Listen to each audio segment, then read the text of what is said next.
Hello विद्यार्थी मित्रांनो, जो पॅट पेपर आहे इयत्ता 9वीचा 19 एप्रिलला होणार आहे. त्यामध्ये थोडेसे सर्टन 4 मार्क्सचे 2 क्वेश्चन आहे, त्यामध्ये चेंजेस झालेले आहे. म्हणून मला हा व्हिडिओ बनावा लागत आहे. मी तुम्हाला शो करतो, तुम्ही ते क्वेश्चन नंबर नीट करून बघा. इथं तुम्हाला पेपर बघायला मिळतो. इयत्ता 9वीचा हाच पेपर आहे, सेम पेपर आहे. फक्त जे 4 मार्क्सचे क्वेश्चन आहे त्यामध्ये सर्टन थोडेसे चेंजेस झालेले आहे, ते मी तुम्हाला दाखवत आहे. जो ग्राफचा क्वेश्चन होता ना मित्रांनो 4 मार्क्ससाठी, त्या ग्राफच्या क्वेश्चनमध्ये चेंजेस झालेला आहे.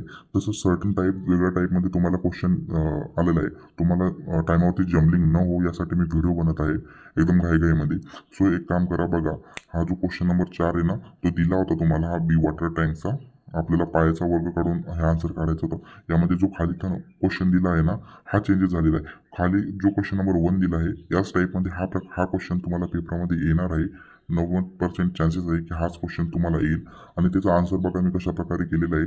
सो तुम्हाला जो पाय आरे वर्ग वापरून आहे ना गाईस, तो तुम्हाला आन्सर काढायचा आहे. सेमीवाल्यांना, सेमी इंग्लिशवाल्यांना जो रूल्स आहे तो यूज करा. आणि तिथं बघा तर मी जे प्रकारचा आन्सर दिला आहे त्या प्रकारचा आन्सर तुम्ही काढू शकता. हा एक चेंजेस होता, जे 4 मार्कचा क्वेश्चन चेंज झालेला आहे.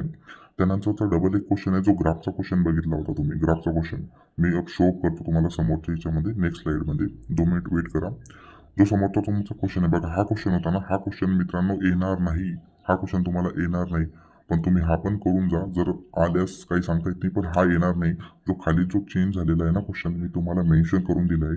जो खाली मॅथचा पेपरचा क्वेश्चन चेंज झालेला आहे, मी तो क्रॉस टिक करतो, कारण हा पेपर येणार नाही असं मला वाटतं 100%. तर बघा, हा जो ड्रॉ करायचा आहे तुम्हाला, खाली चार्टच ड्रॉ करायचा आहे ग्राफ. पण जो हा चेंज झाला आहे ना, तो क्वेश्चन बघा, तुम्हाला इक्वेशन इथं चेंज करून दिलंय. हा ग्राफ तुम्हाला येणार आहे. एक वेळेस ग्राफवर नजर फिरून घ्या. वापिस पुन्हा तुम्हाला प्रॉब्लेम नको, नाही तर एक्झाममध्ये ग्राफ येईल आणि त्यानंतर तुम्हाला प्रॉब्लेम नको व्हायला. सो मी इथं चार्ट करून दिलेला आहे, बघून घ्या. ग्राफमध्ये स्क्रीनशॉट काढून घ्या. चला तर भेटूया विद्यार्थी मित्रांनो नेक्स्ट व्हिडिओमध्ये. थँक्यू.